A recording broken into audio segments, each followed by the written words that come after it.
Hello friends, welcome to my channel. તો friends, આજે આપણે બનાવીશું સમોસા, અને એ પણ નવી રીતથી. તમે આ રીતથી સમોસા ક્યારે પણ નહીં બનાવ્યા હોય, અને આ રીતથી તમે સમોસા બનાવશો તો તમને સમોસા બનાવવા ક્યારે ઝંઝટ નહીં લાગે. ખૂબ જ ઇઝીલી બની જાય છે અને એટલા ક્રિસ્પી અને ખસ્તા બનશે કે બધા ખાતા રહી જશે. તો ચલો વિડીયો સ્ટાર્ટ કરીએ. અને હા ફ્રેન્ડ્સ, તમે મારી ચેનલ ઉપર નવા હોય અને ચેનલને હજી સુધી સબસ્ક્રાઈબ ના કરી હોય તો નીચે રહેલા સબસ્ક્રાઈબ બટન ઉપર ક્લિક કરી દેજો અને સાથે રહેલા બેલ આઇકનને પણ પ્રેસ કરી દેજો, જેથી તમને મારા નવા વિડીયોના નોટિફિકેશન મળી જાય. તો સમોસા બનાવવા માટે આપણે સૌથી પહેલાં તો એનો ડો તૈયાર કરી લઈશું. તો એના માટે મેં અહીંયા 2 સ્પૂન જેટલું ઓઇલ લીધું છે, અને એ જ સ્પૂનના માપથી આપણે 2 સ્પૂન જેટલું પાણી લઈ લેવાનું છે. આ ડો આપણે અલગ રીતે થોડો તૈયાર કરીશું, જેનાથી સમોસા ખૂબ જ ક્રિસ્પી બનશે. તમે એક વખત જરૂરથી ટ્રાય કરજો. બંને મિશ્રણને આપણે સરખી રીતે આ રીતે મિક્સ કરી દેવાનું છે. થોડી જ વારમાં આ રીતનું મિશ્રણ તૈયાર થઈ જશે, તમે જોઈ શકો છો. હવે એની અંદર આપણે 1 કપ મેંદો એડ કરી દેવાનો છે.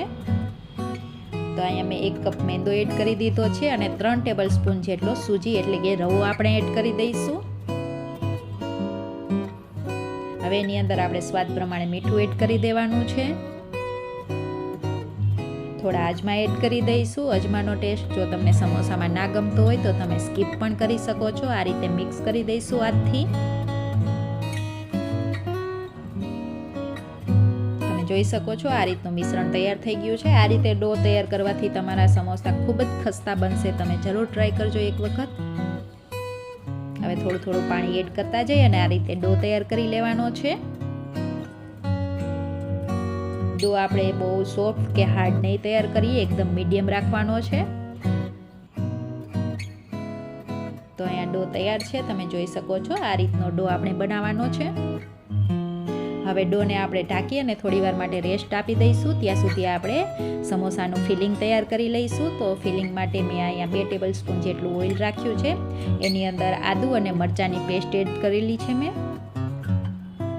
એને આ રીતે સાતડી લઈશું તેલમાં. હવે અહીંયા મેં થોડા ધાણાને અધકચરા વાટી અને રાખ્યા હતા, તો એને એડ કરી દીધા છે. ધાણાનો ટેસ્ટ સમોસાની અંદર ખૂબ જ સારો આવે છે. હવે અહીંયા થોડી સિંગ એડ કરી દઈશું. સિંગનો પણ ટેસ્ટ ખૂબ સારો આવે છે. તમે ધાણા અને સિંગ સ્કીપ પણ કરી શકો છો, પણ મારી પાસે હતા તો મેં એડ કરેલા છે. હવે એની અંદર મેં અહીંયા બટેટાને બોઇલ કરીને રાખ્યા હતા, તો એને પણ એડ કરી દઈશું અને આ રીતે મિક્સ કરી દઈશું. હવે એની અંદર આપણે બધા મસાલાઓ કરી દઈશું. તો સ્વાદ પ્રમાણે મીઠું એડ કરી દીધું છે, થોડો હળદર પાવડર, થોડો અહીંયા મેં આમચૂર પાવડર લીધેલો છે. તમારી પાસે આમચૂર પાવડર ના હોય તો તમે થોડો લીંબુનો રસ પણ એડ કરી શકો છો. થોડો ગરમ મસાલો એડ કરેલો છે, અને થોડું લાલ મરચું પાવડર એડ કરેલો છે, અને થોડું ધાણા જીરું પાવડર મેં એડ કરેલો છે. હવે બધા મસાલાઓ સરખી રીતે મિક્સ કરી દઈશું.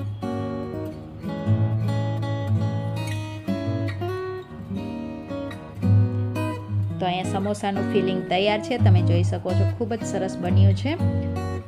હવે એને આપણે સાઈડમાં રાખી દઈશું. અને અહીંયા મેં 2 ચમચી જેટલો મેંદો લઈ લીધો છે. એની આપણે પેસ્ટ બનાવવાની છે. તો આ રીતે પાણી એડ કરી અને પેસ્ટ બનાવી લઈશું થીક એવી, જેને આપણે સમોસા ભરતી વખતે યુઝ કરીશું. તો અહીંયા પેસ્ટ બની ગઈ છે. આ રીતની પેસ્ટ બનાવવાની છે. હવે જે આપણે ડો બનાવીને રાખ્યો હતો એને જોઈ લઈશું. તો એની ઉપર આપણે થોડું આ રીતે ઓઇલ લગાવી દઈશું અને થોડો મસળી લઈશું. તો આ રીતે હાથથી મસળી લેવાનો છે. તો ડો આપણો તૈયાર છે મસળીને. હવે એના આપણે મોટા મોટા લુવા બનાવવાના છે. તો આટલા ડોમાંથી આપણે 3 લુવા બનાવીશું મોટા મોટા.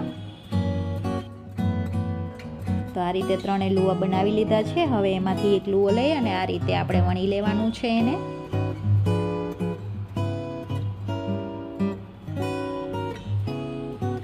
આ રીતે આપણે વેલણના મદદથી વણી લઈશું એને.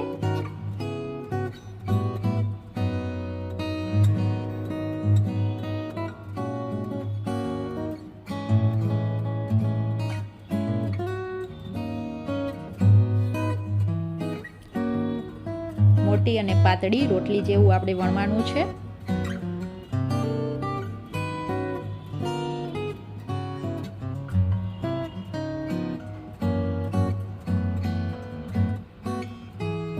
તો આ રીતે વણી લીધું છે. હવે એને આ રીતે કટ લગાવી દેવાના છે.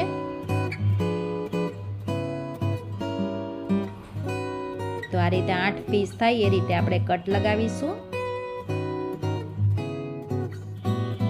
હવે બધા જ કટમાં આ રીતે મસાલો એડ કરી દઈશું આપણે એકી સાથે જ. આ રીતે સમોસા તમે ફટાફટ ભરીને તૈયાર કરી શકશો. સમોસા વણવાની કે ભરવાની કોઈ પણ જાતની ઝંઝટ નહીં લાગે આ તમને. હવે જે આપણે પેસ્ટ બનાવીને રાખી હતી એને આ રીતે લગાવી દઈશું બધી બાજુ કોર્નરમાં.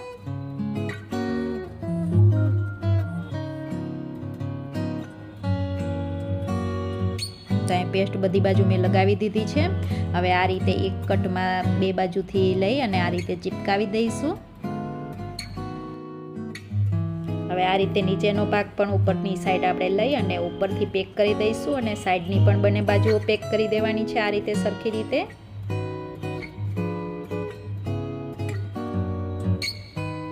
તો આ રીતે તમે બનાવશો તો સમોસા ફટાફટ ભરીને તૈયાર થઈ જશે. આ રીતે બીજું પણ હજી હું તમને બતાવી દઉં.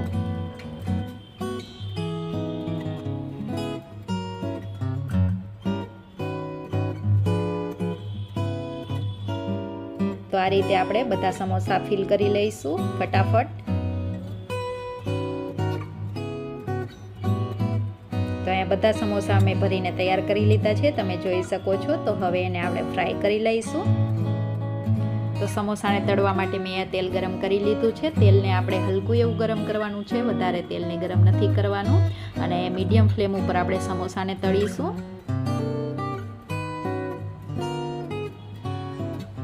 આ રીતે સમોસા એડ કરતા જઈશું.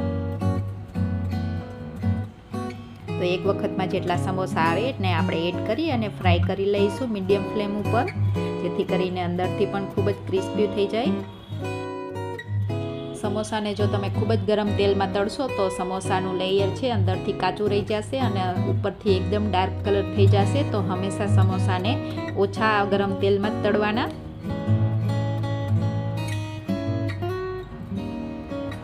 તો આ રીતે ચલાવતા જઈ અને આપણે જ્યાં સુધી સરખી રીતે કલર ના આવી જાય અને એકદમ ક્રિસ્પી ના થઈ જાય ત્યાં સુધી આપણે તળીશું. તો અહીંયા તમે જોઈ શકો છો કે સમોસાનો કલર ચેન્જ થઈ ગયો છે અને એકદમ ક્રિસ્પી અને ખસ્તા બની ગયા છે. તો હવે એને આપણે બહાર લઈ લઈશું અને બાકીના સમોસા પણ આ રીતે ફ્રાય કરી લઈશું.